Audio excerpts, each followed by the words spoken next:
আসসালামু আলাইকুম ওয়া রাহমাতুল্লাহি ওয়া বারাকাতুহু। সুপ্রিয় দর্শক, সকলকে আমন্ত্রণ জানাচ্ছি আমাদের আজকের আয়োজনে। শুরু করছি সুন্দর জীবনের জন্য। আজকের আয়োজনে আমরা যে বিষয় নিয়ে কথা বলবো তা খুবই চমৎকার একটি বিষয়। বিষয়টি হলো স্বপ্ন। স্বপ্ন অর্থাৎ যেটা আমরা কিন্তু ঘুমিয়ে দেখি, সাধারণত আমরা এটাই মনে করে থাকি। কিন্তু আজকে যে স্বপ্ন নিয়ে আমরা কথা বলবো তা হচ্ছে আমরা ঘুমিয়ে না, আমরা এটা জেগে দেখি। সেই বাস্তবের মধ্যে থেকে যে স্বপ্নটি আমরা দেখি তা নিয়ে আমাদের আজকের আলোচনা। আমাদের আজকের বিষয় স্বপ্ন ও বাস্তবতা। আর এই বিষয়ে কথা বলার জন্য আমাদের সাথে আছেন দুজন সম্মানিত শিক্ষক। আমাদের সাথে আছেন শিক্ষাবিদ এবং লেখক ডক্টর নাসিমা হাসান। আসসালামু আলাইকুম। ওয়ালাইকুম আসসালাম ওয়া রাহমাতুল্লাহি ওয়া বারাকাতুহু। সুপ্রিয় দর্শক, আমাদের সাথে আছেন সম্মানিত শিক্ষাবিদ এবং গবেষক ডক্টর প্রফেসর আফরোজা বুলবুল। আসসালামু আলাইকুম ওয়া রাহমাতুল্লাহি ওয়া বারাকাতুহু। ওয়ালাইকুম আসসালাম ওয়া রাহমাতুল্লাহি ওয়া বারাকাতুহু। সুপ্রিয় দর্শক, আমাদের সাথে রয়েছি আমি নুসরাত তামান্না ফারুকী। আর শুরুতেই তো বলেছি আমরা যে বিষয়ে কথা বলবো তা হচ্ছে স্বপ্ন এবং বাস্তবতা। প্রথমেই জেনে নিই আসলে স্বপ্ন বলতে আমরা কি বুঝি। নাসিমা আপা। ধন্যবাদ এই প্রশ্নটির জন্য। তো আমি বলবো যে প্রশ্নটার মধ্যে আমি আবার একটু বলবো, তোমার সাথে আমার একটু দ্বিমত হবে। যেটা বলছিলে যে আজকে আমরা যে বিষয়টা নিয়ে কথা বলবো সেটা জেগে স্বপ্ন দেখাটা। অবশ্যই জেগে জেগেও আমরা স্বপ্ন দেখি, সেটাও আবার 2-3 রকম। আবার ঘুমিয়েও স্বপ্ন দেখি, ওইটাও কিন্তু কম গুরুত্বপূর্ণ নয়, সেটাতে আমি পরে আসছি। প্রথমে যে স্বপ্নটার কথা আমি বলবো সেটা হলো যে আমরা স্বপ্ন দেখি এবং সেটাকে অর্জন করার চেষ্টা করি। মানে আমার আকাঙ্ক্ষা থাকে, এই আকাঙ্ক্ষাটাকেই মানে আমি এটা করার ইচ্ছা বা ওটা হওয়ার ইচ্ছা, আকাঙ্ক্ষা, এটাকে কিন্তু কাব্যিক ভাষায় আমি বলছি আমার স্বপ্ন হলো এটা, আমার স্বপ্ন এই এই এই হ্যাঁ, সেটাকে কিন্তু আমি স্বপ্ন বলছি। মানে সুন্দর একটি শব্দ, যেটা জীবনের উদ্দেশ্য বা আমার কিছু করার উদ্দেশ্য। আরেকটি হলো কি, হ্যাঁ আমি আকাঙ্ক্ষা করি, স্বপ্ন দেখি, কিন্তু অর্জনের জন্য আমার কোনো প্রচেষ্টা নেই। স্বপ্ন দেখেই যাচ্ছি, দিনে রাতে স্বপ্ন চেঞ্জও হচ্ছে, করছি। এটা আবার এক ধরনের, দুটোই কিন্তু জেগেই হচ্ছে। একটিতে কিছু পরিকল্পনা থাকে, বাস্তব পদক্ষেপ থাকে, আরেকটিতে নেই। আর আরেকটি স্বপ্নের কথা বলবো যেটা মানুষ আসলে ঘুমিয়ে দেখে, যেটার কথা মানে বলতে চেষ্টা করেছো যে ওই স্বপ্নের কথা, কিন্তু আমি আজকে বলবো এই জন্য যে আল্লাহ তাআলা কিন্তু এই স্বপ্নকেও আবার গুরুত্ব দিয়েছেন। আবার আকাঙ্ক্ষা যে স্বপ্ন সেটার কথা তো কোরআনে আছেই। হ্যাঁ, আকাঙ্ক্ষাটা বললে আমরা বলবো যে যারা আল্লাহকে সাক্ষাৎ করার আকাঙ্ক্ষা করে তাদেরকে বলে দাও এই যেন আমল করে, অথবা যারা আকাঙ্ক্ষা করছে জান্নাতের, হ্যাঁ তারা যেন এইভাবে বলছে না যে তোমরা দৌড়াও কোন দিকে, আল্লাহর মাগফিরাতের দিকে, জান্নাতের দিকে, যেটা আকাশ ও পৃথিবী জমিন ব্যাপী পরিব্যাপ্ত হয়ে আছে। সুবহানাল্লাহ। তো এগুলোও কিন্তু স্বপ্ন, আল্লাহ যেমন স্বপ্ন দেখাচ্ছেন বাস্তবও করতে বলছেন। কিন্তু আবার ঘুমিয়ে যে স্বপ্ন সেটা আমি একটু এখানে আলোকপাত করব, যেহেতু কোরআনে এটা উল্লেখ আছে এবং আজকে আমাদের টপিকও হলো স্বপ্ন ও বাস্তবতা। তো প্রথমে আমি একটু বলতে চেষ্টা করব, প্রায় 6-7 জায়গারও বেশি স্থানে আল্লাহ তাআলা স্বপ্নের কথা উল্লেখ করেছেন এবং এর বেশিরভাগই কিন্তু দেখা যায় যে আল্লাহ উল্লেখ করেছেন যে আসলে তারা কি স্বপ্ন দেখেছে সেটার কিছুটা সারমর্ম অথবা বিষয়বস্তু। যেমন প্রথমে আমি উল্লেখ করব যে আল্লাহর নবী ইউসুফ আলাইহিস সালাম, উনি স্বপ্ন দেখলেন এবং সূরা ইউসুফে আছে আয়াতটি, 11টি তারা ও সূর্য চন্দ্র আমাকে সিজদা করছে। উনি ঘুম থেকে উঠে পিতাকে বললেন, তার পিতাও কিন্তু কি ছিলেন, নবী ছিলেন, ইয়াকুব আলাইহিস সালাম, তাই না? এবং তিনি কিন্তু বললেন যে অন্য ভাইদেরকে যেন এই স্বপ্নটি না বলে, কারণ তিনি বুঝতে পেরেছিলেন যে ওনার এই স্বপ্নটি বাস্তবে রূপান্তর হতে পারে। এটা কিন্তু দেখেছে বাস্তবতার সাথে কিন্তু এই স্বপ্নটি যোগসূত্র আছে। দ্বিতীয় ওই সূরাতে আরেকটি আমরা পাই, ওনার কারা সঙ্গী, 2জন কারা সঙ্গী ছিল, ওনারাও কিন্তু স্বপ্ন দেখলেন। 2জন 2 রকমের স্বপ্ন, আমি আর বেশি বিবরণে গেলাম না। 2 রকম স্বপ্ন, একজন আসলে মৃত্যু পেল, মানে মৃত্যুর পরোয়ানা আসলো, আরেকজন কিন্তু মুক্তি পেয়ে গেল, যেটা উনি তাবির অর্থাৎ ব্যাখ্যা উনি করেছিলেন। ইউসুফ আলাইহিস সালাম এই হিকমা বা এই জ্ঞানটি আল্লাহ সুবহানাহু ওয়া তাআলা তাকে দিয়েছিল। আমরা কিন্তু আজকে স্বপ্ন দেখলে এরপর ওই যে মিশরের যিনি আজিজ ছিলেন উনি যে একটা স্বপ্ন দেখলেন, উনিও দেখলেন মিশরের অধিপতি। অর্থাৎ আমরা ঘুমিয়ে যে স্বপ্ন দেখব সেটাও বাস্তবতার সাথে অনেক সময় মিলে যায়। সেটা 43 নম্বর আয়াতে আছে সূরা ইউসুফে। এবং উনি যে স্বপ্ন দেখলেন সেটা কি হলো, সেটা সম্পর্কিত হয়ে গেল দেশ নিয়ে, যেটা ইউসুফ আলাইহিস সালামই আবার ব্যাখ্যা করলেন এবং বাস্তব পদক্ষেপ নিলেন যে কিভাবে এই দুর্ভিক্ষ থেকে বিপদ থেকে দেশকে উদ্ধার করা যায়। তার মানে কি এই ধরনের স্বপ্নে আল্লাহ তাআলা কিন্তু কিছু কিছু ইঙ্গিত দিয়েছেন এমন কারো মাধ্যমে, হ্যাঁ, যারা হয়তো চিন্তাই করেনি, কিন্তু যিনি নাকি এই এই অবস্থায় বা এই বিষয়টিতে ওনার জ্ঞান ছিল, যেটা ইউসুফ আলাইহিস সালাম, তিনি কিন্তু ঠিকই এই তিনজনের ব্যাখ্যাটি করেছেন এবং সত্যে পরিণত হয়েছে। তারপরে আমরা দেখি পুত্র ইসমাইল আলাইহিস সালামকে ইব্রাহিম আলাইহিস সালাম জবেহ করার স্বপ্ন দেখলেন। সেটা হলো সূরা সাফফাত 102 থেকে 105, যেটা বাস্তবে উনি নবী রাসূলের স্বপ্নগুলো আসলে বাস্তব, রাসূলের স্বপ্ন যে বললেন যে এটা বাস্তবায়ন করার জন্য আল্লাহ ইঙ্গিত দেন। এবং আরও দেখেছি আমরা বদর বিষয়ক স্বপ্ন রাসূল সাল্লাল্লাহু আলাইহি ওয়াসাল্লাম দেখেছেন, সূরা আনফালের 43 নম্বর আয়াতে আছে, সূরা ফাতাহাতে আছে 27 নম্বর আয়াতে, যেটা আল্লাহ তাআলাই বলেছেন যে রাসূল সাল্লাল্লাহু আলাইহি ওয়াসাল্লাম সত্য স্বপ্ন দেখেছে।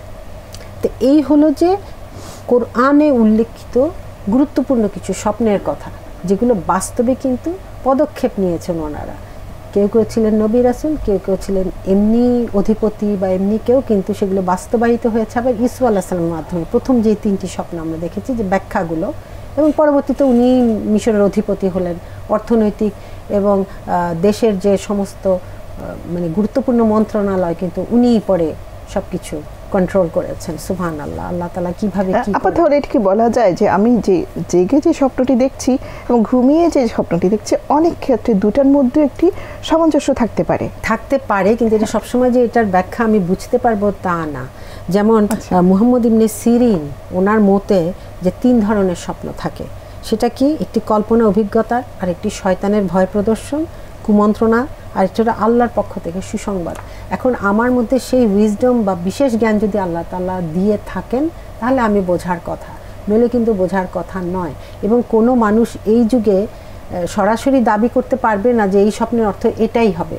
হতে পারে যে কোনো ইঙ্গিত এসেছে, আমরা জানি না, অনেক সময় পরবর্তীতে এটা দেখা যায় যে এটা হয়ে গেছে। মানে আমি দেখেছি হয়তো কিছু একটা বিপদ হয়েছে কারো, কিন্তু তার 3-4 দিন পরেই দেখা গেল ওই ধরনের একটি বিপদ আমার সেই আত্মীয় বা কারো হয়েছে। তো এটা হলো কি পরে বোঝা গেল। তো হতে পারে যে মাঝে মাঝে সে সত্য স্বপ্ন দেখে বা আল্লাহ তাকে দেখায়, কাজে এটা আগে থেকেই সে দাবি করতে পারবে না। এখানে আমি আরেকটি বলি যে কবিরাও কিন্তু স্বপ্ন দেখেন, কিন্তু মাঝে মাঝে বাস্তবতা ভিত্তিক স্বপ্ন দেখান। যেমন আমাদের জাতীয় কবি কাজী নজরুল ইসলাম, উনি একটি কবিতায়, যেটা সুরেও আছে ওনার ইসলামী গানে, যে দূর আরবের স্বপন দেখি বাংলাদেশের কুটির হতে, বেহুশ হয়ে চলছি যেন কেঁদে কেঁদে কাবার পথে। উনি কিন্তু এত জায়গায় গেছেন যুদ্ধের সময়, কিন্তু উনি কাবায় যাননি, কিন্তু ওনার স্বপ্নে উনি যেতে চেয়েছেন। এবং সেখানে আরও স্বপ্ন কি দেখেছেন, যেটা মানে পড়তে গেলে বা শুনলে আমার এখনও আমার চোখে পানি আসে, আমি শিউরে উঠি। সেটা কি, উনি বলছেন যে স্বপ্নে শুনি নিতুই রাতে যেন কাবার মিনার হতে, কাঁদছে বিলাল ঘুমন্ত সব মুসলিমের ডেকে ডেকে। অর্থাৎ মুসলিমরা যে তাদের দায়িত্ব ফেলে ঘুমাচ্ছে, এবং বেলাল রাদিয়াল্লাহু আনহুর মতো যারা যুগে যুগে এসেছেন ডাকছেন, তারা কাবায় যেমন আজান হয় যেন কাবার মিনার হতে, সেরকম ডাকছে আসলে মুজাহিদ, যারা বড় বড় মুজাহিদরা ডাকছেন যে তোমরা ঘুম থেকে জেগে ওঠে। এই ঘুম সেই ঘুম না, এটা হলো জেগে জেগে ঘুমানো, জেগে জেগে ঘুমান্ত মুসলিম, দায়িত্ব ভুলে গেছে যারা, তাদেরকে জাগানো হচ্ছে। এটাই হলো দাওয়া। আমি বলবো যে ওনার ভাষাটাকে আমি একটু ঘুরিয়ে নেই। আপা, আমরা মনে হয় এটাই বুঝতে পারলাম যে কবি সেটাই ব্যক্ত করেছেন যেটা সমগ্র মুসলিম জাতি আসলে স্বপ্ন দেখে, জেগে জেগে স্বপ্ন দেখে। একটু বুলবুল আপার কাছে আসি। আপা যে স্বপ্নটির কথা বলেছেন, বাস্তবিক অর্থে আমরা কিন্তু মুসলমানরা স্বপ্ন দেখছি দীর্ঘদিন ধরে যে কাবার যে ইসলাম শাসন ছিল সেটা আমাদের সমগ্র বিশ্বে ছড়িয়ে পড়বে, এমন স্বপ্ন হয়তো আমরা লালন করি। কিন্তু সামগ্রিক অর্থে আমরা জেগে জেগে যত স্বপ্ন দেখি, সেই লক্ষ্য অর্জনের জন্য আমাদের আসলে কি করা জরুরি? না আপা যেটা বলেছেন যে কবি নজরুলের ভাষায় উনি যেভাবে বলেছেন যে কাবার মিনার হতে, এটা তো সিম্বলিক অর্থে উনি বলেছেন। আসলে আপা যেটা বললেন যে যুগে যুগে সব মুজাহিদরা এভাবেই সবাইকে ডাকছে যে তোমরা ঘুমিয়ে থেকো না, অবচেতন হয়ে থেকো না, সচেতন হও, মুসলিমরা জাগো। এটা আর আপনি যেটা বললেন যে স্বপ্নকে বাস্তবায়ন করার জন্য আমরা কি করতে পারি, হ্যাঁ, আমরা ব্যক্তিগত পর্যায়ে প্রত্যেকে কিন্তু প্রতিদিন বিভিন্ন স্বপ্ন নিয়ে কথা বলছি, এখানে আমি আপা যেটা বলছিলেন আমি ওদিকে না যাই, আমি যেটা বলতে চাচ্ছি সেটা হচ্ছে প্রত্যেকটা মানুষের বেঁচে থাকার জন্য, তার ভবিষ্যতের জন্য কিছু একটা ভালো কিছু করার একটা সংকল্প, একটা ইচ্ছা, একটা লক্ষ্য, এটা থাকা উচিত। না হলে না ওই মানুষটা আসলে এই যে রাডারলেস হয়ে যায়, এদিকে সেদিকে ঘোরাঘুরি করতে থাকে, আসলে সে জীবনে কিছুই করতে পারে না। আমরা আমাদের জীবনের লক্ষ্য রচনাতে পড়েছি যে একটা লক্ষ্য নির্ধারণ করা উচিত। এবং আপা আরও কিছু বলেছেন যে কোরআন আল্লাহ পাক বলেছেন যে তোমরা জান্নাতের পথে আসো। এখন জান্নাতটা তো আমাদের সবার স্বপ্ন, আল্লাহর সন্তুষ্টি, আল্লাহকে দেখা, এটা আমাদের সবার স্বপ্ন, আলটিমেট স্বপ্নটা আমাদের ওইটাই আসলে। মুসলমানদের জীবনে আসলে আল্লাহকে পাওয়া বা আল্লাহর সন্তুষ্টি পাওয়া, এর চেয়ে বড় স্বপ্ন আর কিছু হতে পারে না। এটা হচ্ছে সবচেয়ে বড় স্বপ্ন। এই স্বপ্নকে বাস্তবায়ন করতে গেলে আমাদের দুনিয়াতে অনেক বিপদ আপদ আসবে, অনেক কষ্ট সহ্য করতে হবে, অনেক কিছু। এবং সেটার জন্য পুরা কোরআনটা হচ্ছে আমাদের জন্য একটা প্রেসক্রিপশন, যে আমরা কিভাবে চললে, কিভাবে কোন কাজ করলে ওই স্বপ্নটাকে আমরা বাস্তবে রূপ দিতে পারবো, অর্থাৎ আমরা আল্লাহকে দেখতে পাবো, আল্লাহর সন্তুষ্টি হাসিল করতে পারবো, জান্নাতটা পেতে পারবো। এটা কিন্তু পুরা কোরআনের মধ্যে আছে। এখন সেই জন্য আমাদের যেটা করা উচিত সেটা আল্লাহ বলেছেন যে তোমরা স্বীকার করলে বা ঘোষণা করলে যে আমরা ঈমান আনলাম আর তোমাদেরকে জান্নাতে দিয়ে দিব কোনো পরীক্ষা ছাড়াই, এটা তো হবে না।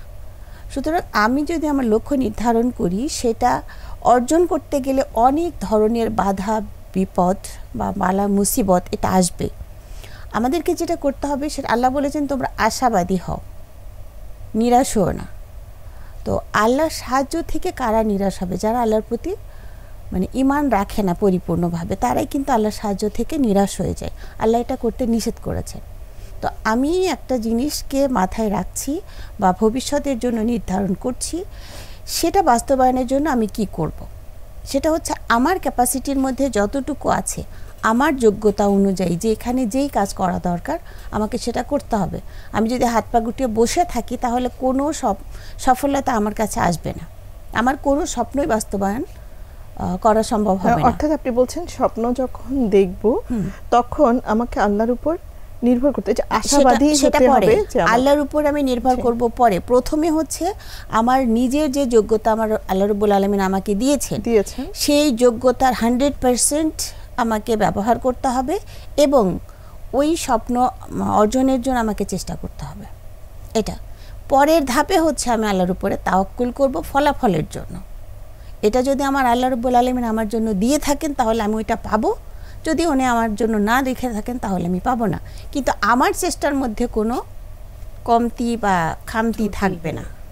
এখন আমরা যখন যে কোনো কাজ করি সাধারণভাবে আমরা কিন্তু একটা পরিকল্পনা করি বা একটা স্বপ্ন দেখি, সেই স্বপ্ন বাস্তবায়নের জন্য তখন আমার এই স্বপ্ন দেখাটা কতটুকু গুরুত্বপূর্ণ, আমাকে কতটা গুরুত্বপূর্ণ সেটা আল্লাহ রাসূল সাল্লাল্লাহু আলাইহি সাল্লামকে যখন নবুয়তের দাওয়াত দেওয়ার জন্য আল্লাহ রাব্বুল আলামিন নির্দেশ করলেন, উনি কিভাবে শুরু করেছেন।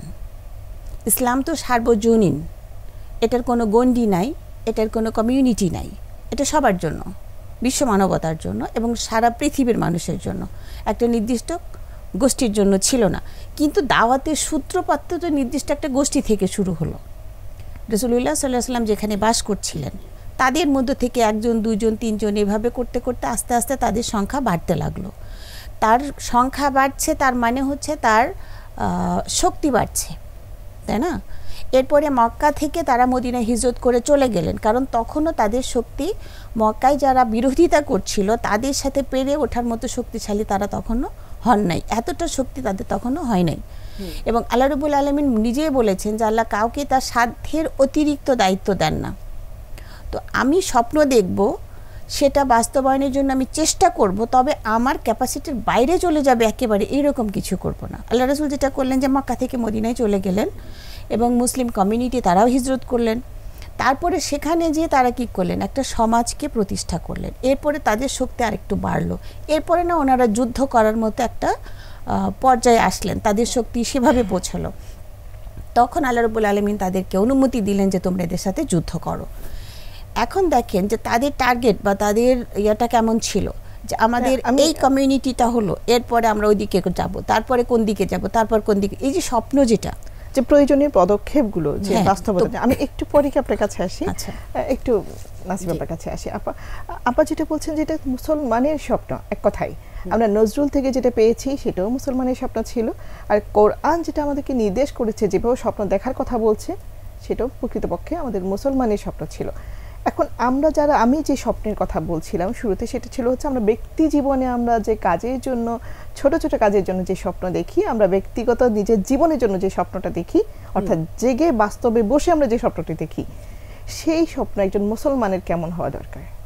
অবশ্যই এই স্বপ্নগুলো হবে কি, অবশ্যই ব্যক্তি জীবন থেকেও শুরু করতে হবে এবং পরিবারগতভাবেও থাকতে হবে। সন্তান সন্ততি নিয়ে আমাদের যেমন সেই স্বপ্ন স্বপ্নটা থাকে, থাকতে সব হবে। কিছুই এখানে সব কিছুই চলে আসবে, যেহেতু আমরা ইসলামের দৃষ্টিকোণ থেকে এই স্বপ্নটা দেখার চেষ্টা করছি। ইসলাম কি বলছে ওটাকে মাথায় রেখে কিন্তু এই স্বপ্নটা বা আকাঙ্ক্ষাটা, হ্যাঁ, আমি বলতে চেষ্টা করছি।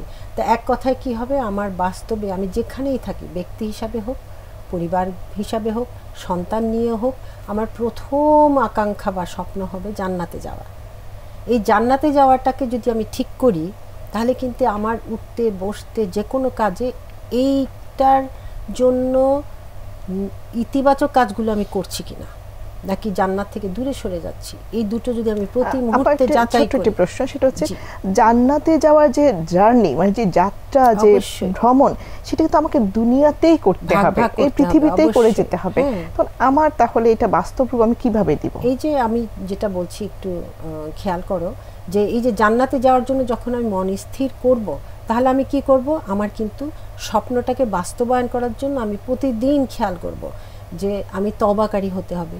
তাহলে আমি কি সত্যি বাস্তবে তওবা করছি কিনা, আমি মানুষের সাথে সম্পর্ক নষ্ট করেছি, গীবত করেছি, সেগুলোর জন্য যে আসলে আমাকে যে কাজগুলো করা উচিত সেইগুলো আমি করছি কিনা। গীবত করলে যেই দায়িত্বগুলো আমার উপর চলে আসে, যে তার কাছে যে আইদার মাফ চাওয়া, নইলে যার করেছি সে যদি দুনিয়া থেকে চলে যায় বা দেখা না পায় তার জন্য মাফ চাওয়া, এগুলা দোয়া করা, এগুলো সব কিছু করছি কিনা। কারণ আমরা নিজেরাও কিন্তু কম অহংকারী নই, এসব কাজে আমরা স্বীকারই করি না যে অন্যের আমি কোনো ক্ষতি করেছি। তারপরে ব্যাপার হলো এই যে আবার অহংকারের কথা, এটা যদি আমি নিজেই আবিষ্কার করতে পারি যে আমার মধ্যে অহংকার রয়েছে, আর অহংকার হলো আল্লাহর চাদর, জান্নাতে যাওয়ার তো প্রশ্নই আসে না যে ওনার চাদর নিয়ে আমি টানাটানি করছি, তাহলে অহংকারটা আমার মন থেকে সরাতে হবে। এবং দেখা যায় অল্পতেই মানুষ এটা হয়ে যায়। কাজে আমার বাস্তব জীবনে প্রতিদিন প্রতি মুহূর্তে বিবেক দিয়ে আমাকে যাচাই করতে হবে আমার মধ্যে কি প্রচুর শুকরগুজারি আছে।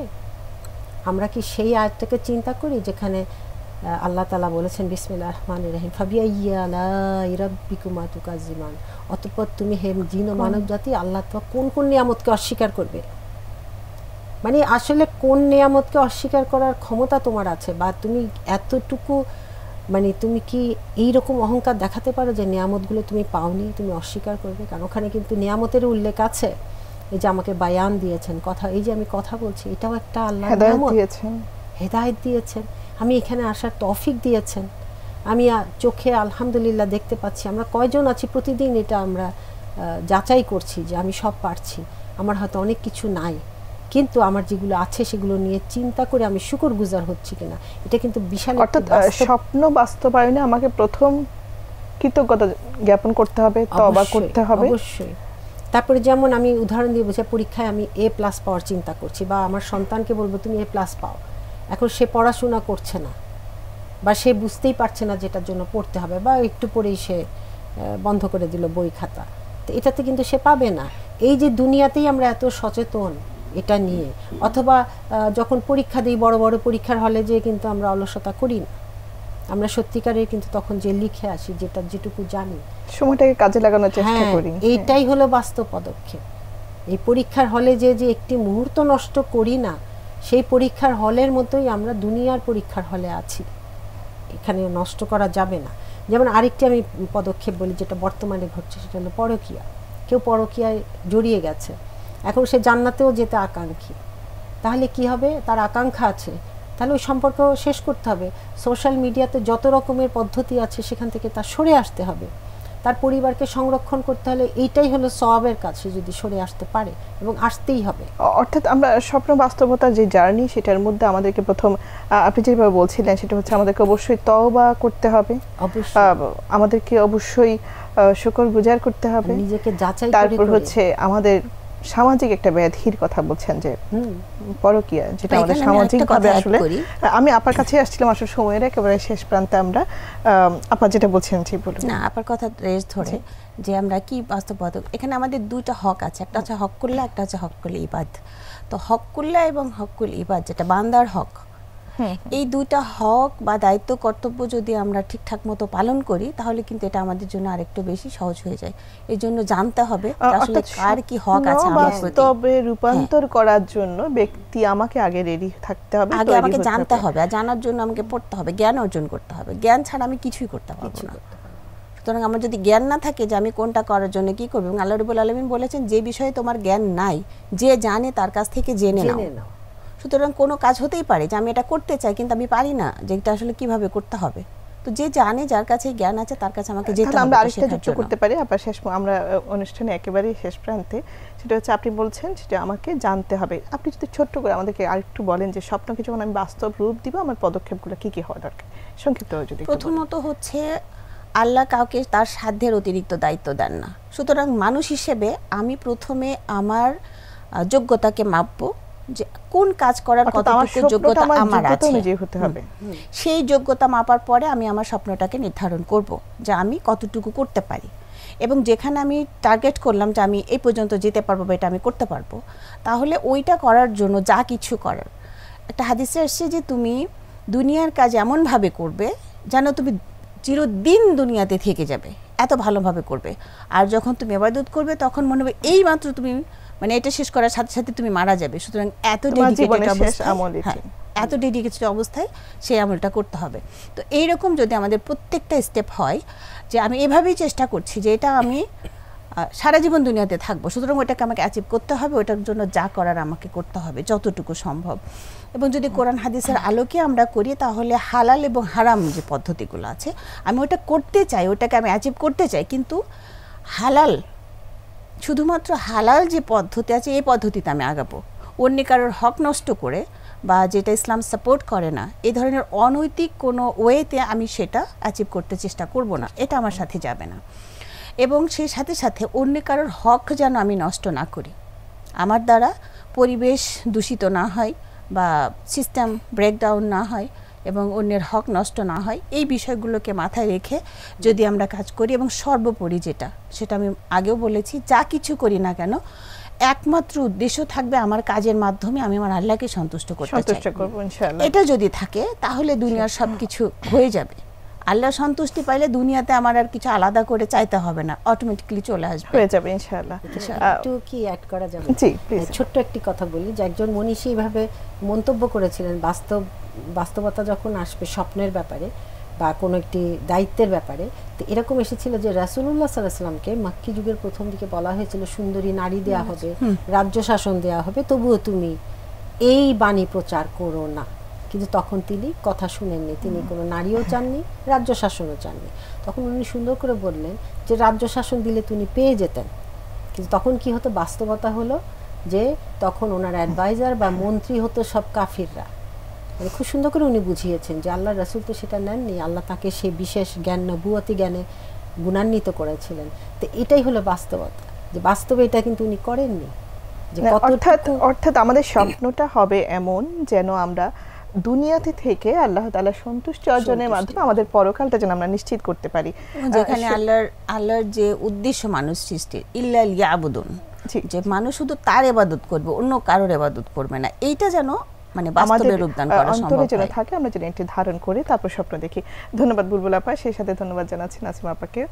সুপ্রিয় দর্শক, আসলে যে স্বপ্ন নিয়ে আমরা শুরু করেছিলাম, জানি না পুরো অনুষ্ঠানের মধ্যে সেটা আমরা বাস্তব রূপ দিতে পেরেছি কিনা, আপনাদের কাছে আমরা পৌঁছাতে পেরেছি কিনা, তবে একটি স্বপ্ন বলতে গিয়ে আমাদের দুটি স্বপ্ন উঠে এসেছে। একটি হলো আমার পৃথিবীতে থেকে যে জীবন যাপন করব তার একটি স্বপ্ন, সাধারণ জীবনের স্বপ্ন। আরেকটি হলো সেই জীবন ধারণের মাধ্যমে পরকালীন স্বপ্ন। আমরা যেন এই জীবনকে সেই আল্লাহ সন্তুষ্টির যে স্বপ্ন, মূলত যেটার জন্য আমরা পৃথিবীতে এসেছি, সেটা অর্জনের তৌফিক দান করেন। দেখা হবে আগামী অনুষ্ঠানে। সে পর্যন্ত সবাই ভালো থাকুন, সুস্থ থাকুন। আসসালামু আলাইকুম।